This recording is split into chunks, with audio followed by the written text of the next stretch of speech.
Hey everybody, how's it going? Got to do some more truck work today. Today's video, I went over this truck stem to stern when I bought it. I'm usually pretty good now at not making a purchase with my heart. I try and do it with my head. Now, I really wanted this truck, but there's lots of these around still. And this particular one was one owner, 5-speed, and a short bed. I wasn't really into the short bed, but the 5-speed, let me tell you. Anyways, friends, I think I got a good truck here. This thing needs some maintenance, a few little things here and there, and I'm going to go over it and fix a few things before wintertime comes. It'll be here any day now. Now, I want to show you guys something. One thing I did when I was checking this truck out, I always take and reef on the doors, okay? Look, this door is solid, okay? I can almost lift the truck up by it. I can't because, you know, this truck's super heavy, but you guys get what I'm saying. But I made a mistake, friends. I pulled on the door there. Now look, if you pull on it here, and when it's almost closed, okay, so we got some major door pin issues.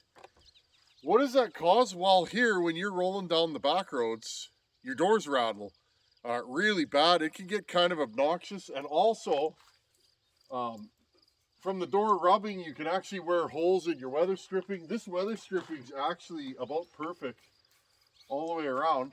But what ends up happening, friends, here, we're on the flatland. We get a lot of wind. You get a ton of wind noise. One of my complaints about this truck is I'm getting a lot of wind noise in the cab. I didn't realize the first few days I had it, but you can actually see through. You can see light when you're driving the truck, so... There you go.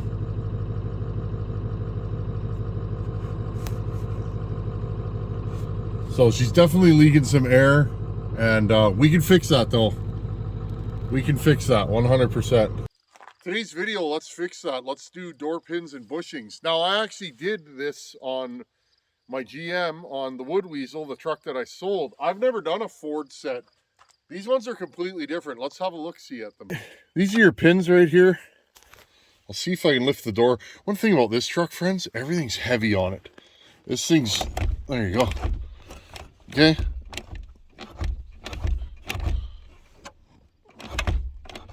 I hope you guys can see that.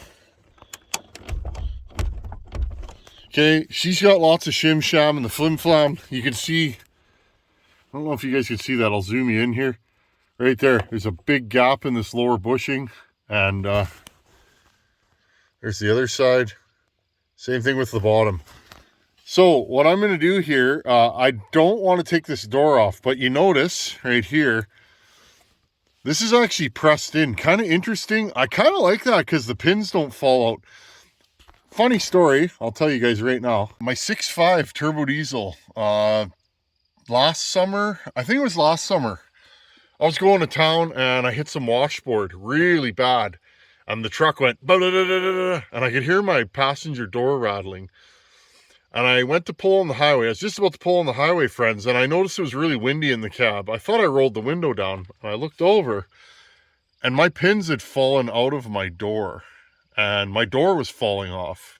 The only thing holding it on was the latch. And I pulled over and undid the latch and lifted the door back on and put the pins back in from the bottom. And it was funny because right about the time I got the door back on, my neighbor seen me on the side of the road, pulled up and said, "Do you need help?" And it's like, I did 5 minutes ago. But so I actually like the Ford design better. It's going to be harder to change these, but let's be honest, this truck is in 1996. Those are original pins. So, and the door doesn't fall off and the pins don't fall out. I haven't put the pins back in this thing since I got it. So another point for Ford, but it's going to be more work to change. Anyhow, I got to get set up here. I want to show you guys something before we get set up, but I'm going to prop the door up, get it safe so it doesn't fall off. And then I'm not sure how I'm going to do this. I'm guessing I'm going to drill them out. I'm going to try to anyways. If not, I'll have to cut the pins in half and push them out through the top and bottom. Or I guess I could try and get a grinder in there and grind that flare off. But we'll cross that bridge when we get to it. Check out the back. I promised to show you guys what I did with the rear flaps. I put some West Coast style flaps is what they call these. Now friends, I noticed, if you guys look under here, I noticed there was holes already pre-drilled in the bumper, and this had kind of a bracket on it. So, but that bracket was broken. So I took a piece of aluminum, measured it, cut it to size, and I hung 2 semi flaps off here. Now, I had to cut them kind of short, friends. Not short, but maybe shorter than I originally would have wanted. They're 6 inches off the ground. Well, this truck has about 7 inches of rear suspension. And I know I'm going to sack this thing out from time to time until I get my bags in. So I decided to cut them a little shorter. Now again, these are $10 mud flaps. I can get 2 more, but I didn't want to drag them on the ground. But one thing, so I hauled a load of water the other night. Normally I hear ping, ping, ping, stones just flying onto my trailer. I heard nothing. So, you know, basically that's a rock tamer, and total cost was about 35 bucks. So, and I like the way it looks. These trucks look really good with flaps hanging off the back. So I just put some small carriage bolts on there with washers, and they work good, work really good. Anyhow, I'm gonna get set up. Let's see if we can get these pins drilled out. So what I did was I put this strap to here. I don't know the proper way to do this, but I'm just flying by the seat of my pants. Do that, because friends, if you've never done this job before, these doors, they're heavy, and you'll learn that the hard way. You know, you're looking at probably 150 plus pounds per door. Not the heaviest thing, a guy can pick them up, but if you got your fingers in here and you're trying to put those pins in, if that door shifts, you don't want to pinch your fingers in there. Okay, I'm going to see if I can get these drilled out. Okay, I found an extra long drill bit, and it's sharp. I'm just going to go in here like this. You guys can see it's taking chips off. Okay, and I'm just going to slowly drill that pin out with 2 hands though. I can't do it one-handed. But you guys see the deal. You need a long drill bit to do this. Okay, there's the stock one. I've drilled a little bit on it. If you guys look. Okay, I've pretty much drilled the whole top off. Now I don't want to drill into the door hinge. So if you're going to do this job, I'd probably tell you to buy like a 1-foot-long drill bit, like a 3/8, something like that. You guys get the idea. Okay, now I'm just going to use a hammer and punch that out.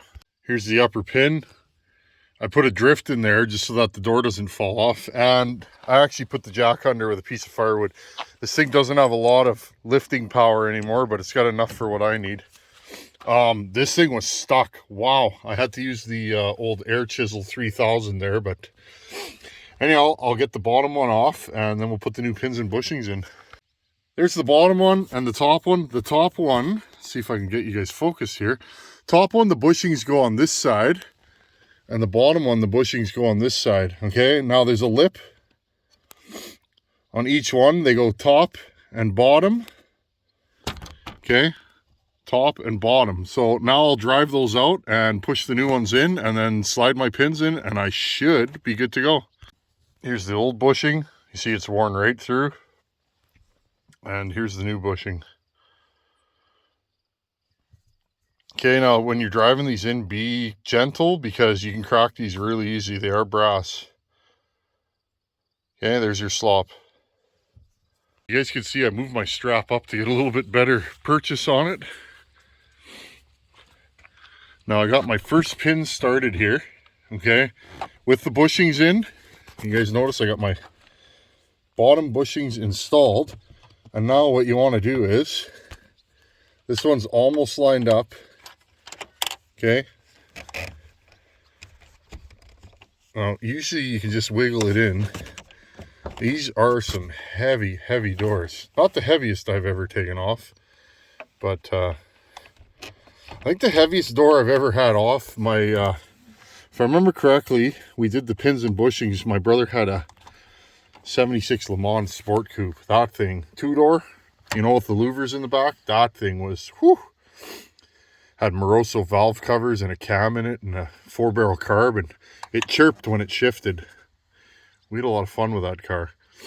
Anyhow, and then just wiggle it back and forth until these eventually want to go in, okay? I'm just going to do that. This is a two-handed endeavor, but I want to show you guys step for step. So if you have an old truck with rattly, whistly doors, this is a cheap and usually fairly quick replacement. Now, this does take longer than a Chevrolet, but again, this thing's on its first set of door pins, and it's a 96, so definitely a good design. Just pull up on the back of the door here, like this, and wiggle it with my thumb at the same time, like this, and it just fell in there. Okay, now make sure that they're started nicely and straight in the bottom bushing. See how it's a little bit crooked? So you don't want to drive it in because you will crack that bushing. Top one's pretty straight. So again, what I'll do is you can either put a jack under here or just wiggle it, pull up on the door. See, there's still a little bit of play there, and get that pin to drop in. Okay, a little bit of axle grease, and then just drive them home. Okay, and once you drive them into place, there's a little groove in there. You put your circlip in. Okay, these are just held in by a couple of E-clips. And I got a spare set now because the passenger side's like brand new. It's like nobody's ever been on that side. So I'm only doing the driver's side. Why do more work when you don't have to? Okay, I'll just clip these in. Okay, and now for the best part. Let's try her out. Undo the strap. This worked okay. The door did get a little wobbly on me at one point. Okay, off camera, I rolled up the window and shut that little air conditioning window. I don't know what you call that, but that thing sure blows wind up the old short skis when you're driving down the highway. Okay, first off, does it close? Oh yeah. One thing I gotta say, again, this is my first Ford truck. I'm just thinking out loud. These doors close way nicer than any Chevy I've ever owned. Okay, like Chevys are usually, you're bending that up and down, and they don't, I don't know. They're door strikers or whatever you want to call them. They don't hold up well at this age. You know, my last truck was a 96 Chevy. You guys know that. I had a lot of door issues with that, even after I put pins. Again, she's tight now. There's no play, which is what I wanted. And again, friends, when I look this truck over, the body lines are all nice and straight. One owner truck. I don't think this truck's ever been in an accident. Yes, it has rust. We're going to deal with that. Cab corners need to be done, and fronts of the fenders there, but cab mounts and everything, the floor in this thing is just immaculate, and it's a nice truck.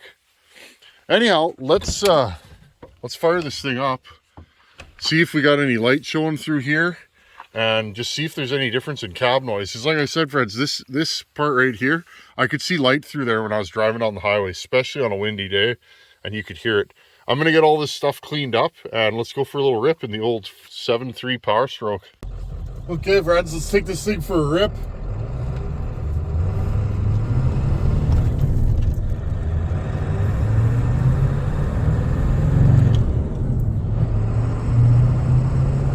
This thing gets up and goes pretty good.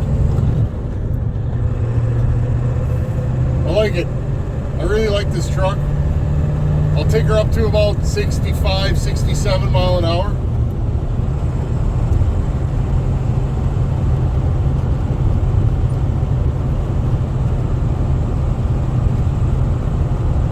And I hear almost no wind noise, so that definitely was well worth the hour it took to do that. And I think those pins were 15 bucks. They're not high quality, but it was what I found online, and that was a neat looking bike. But yeah, they were what I found online, and they worked. They're tight, and they're easy to install, and they fit properly. So I mentioned before, this is a 355 truck gear ratio. I'm at 68 mile an hour, 108 we'll say. 1963 RPM is what I'm reading on the digital readout there. So this truck will cruise at 70 mile an hour all day long, and actually sips the fuel. So anyhow, friends, it's working on the big Ford.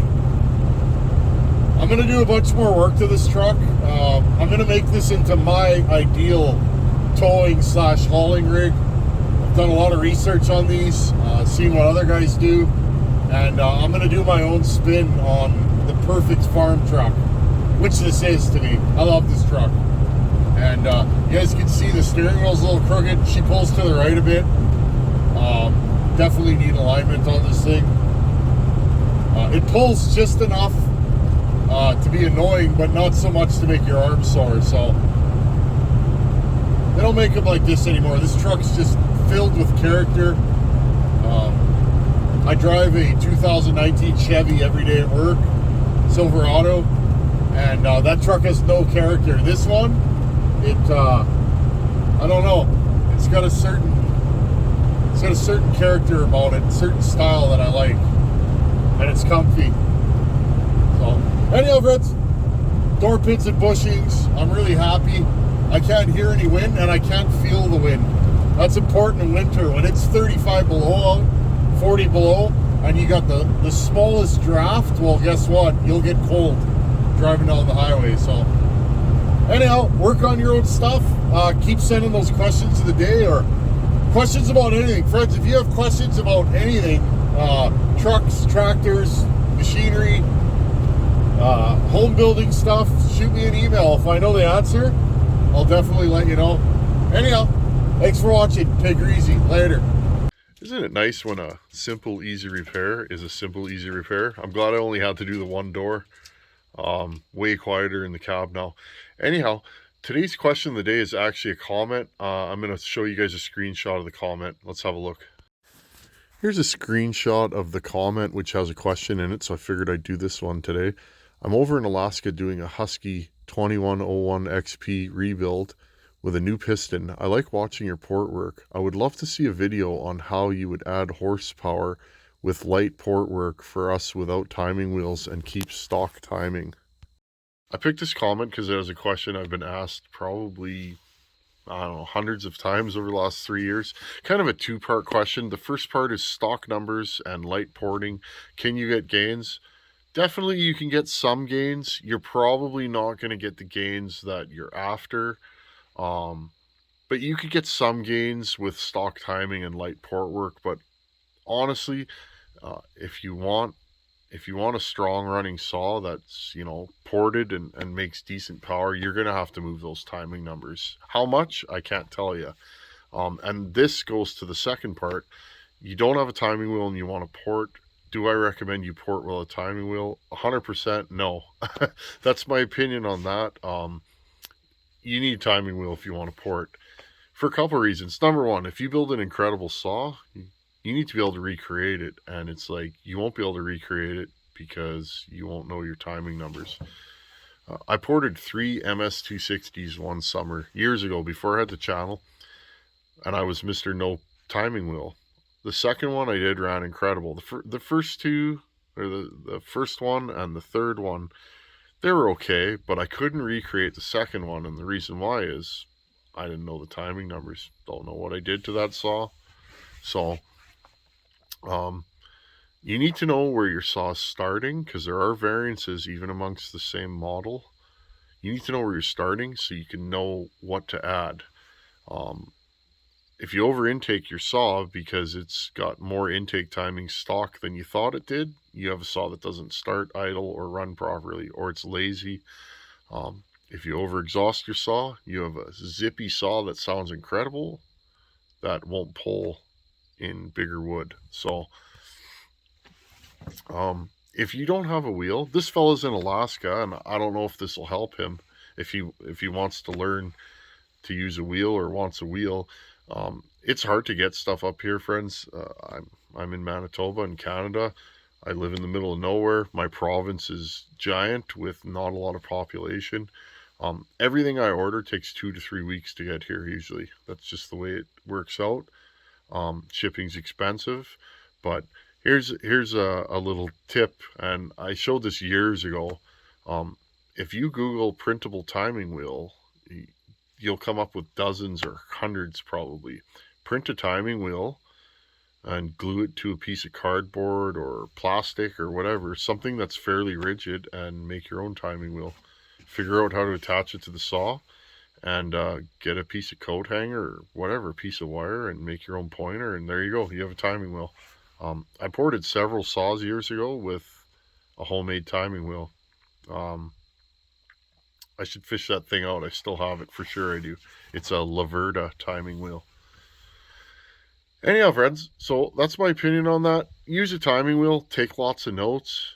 Less is better than more, meaning if you're just starting out, take a little here and a little there. Don't go too far. You can always take the saw apart and grind it again. You can't put material back. Well, you can JB weld the intake, but why would you want to do that if you don't have to? But yeah. Anyhow, thanks for watching. Take her easy. Later.